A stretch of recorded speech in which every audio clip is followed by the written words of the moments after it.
topic today: exquisitely made 1,700-year-old gold neck ring found in Denmark. Before we start, please make sure to subscribe to the channel and hit the bell so you never miss any upload from us.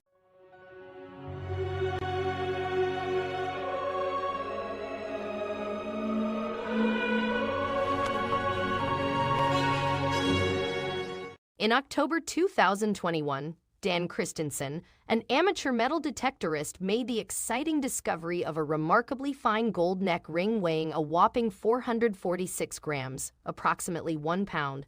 The discovery of a lifetime, the gold neck ring, which was unearthed in a field near Esbjerg on the Jutland Peninsula in mainland Denmark, has been described by the Southwest Jutland Museum as a masterpiece of almost divine quality.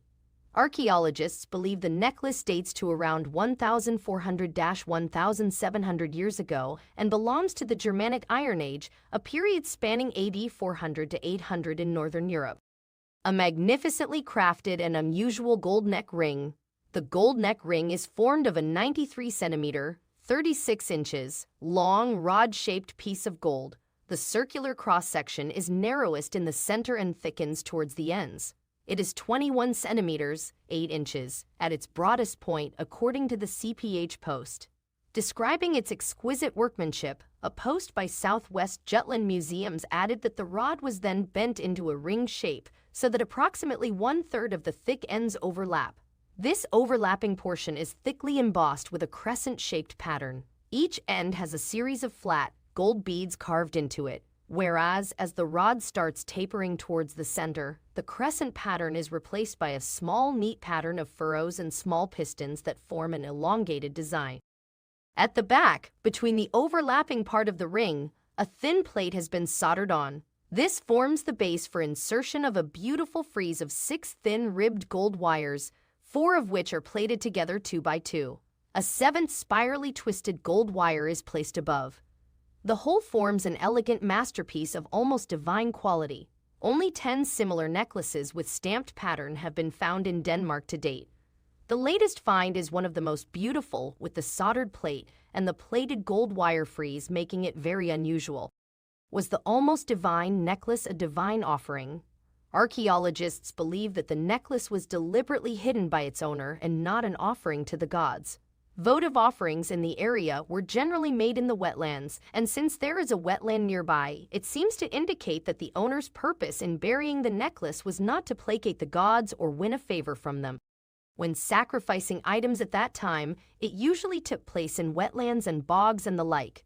We know a large wetland existed near the discovery site, so if it was sacrificed to the gods, it would have been located out there instead, said Klaus Fevale, curator at the Ride Viking Museum, to Sputnik News. Fevale also believes that the gold neck ring was never moved after it was buried because it is in mint condition and has retained its shape, despite the fact that pure gold is malleable. The gold is so pure and therefore also so soft that the ring would not have been able to keep its shape as nicely as it has if it had been moved around with tools.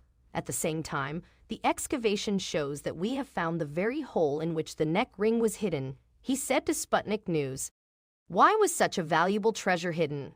If it wasn't a divine offering, what was the purpose of burying something so valuable and beautiful? In 536–40, the Northern Hemisphere was hit by a series of natural disasters, most probably volcanic eruptions, leading to a short-lived period of climatic cooling called the Late Antique Little Ice Age. This led to a flurry of sacrifices to the gods to mitigate the disastrous consequences of this dramatic climate change. However, most finds of such sacrificial offerings have been made in the wetlands where, once buried, they were never intended to be retrieved because they were meant for the gods to enjoy.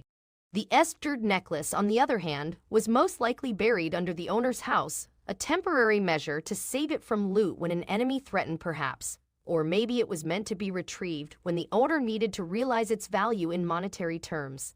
However, this never happened, and it can only be reasoned that some disaster befell the owner and so he or she never returned to reclaim it. Instead, metal detectorist Dan Christensen found it centuries after the owner hoped to retrieve it.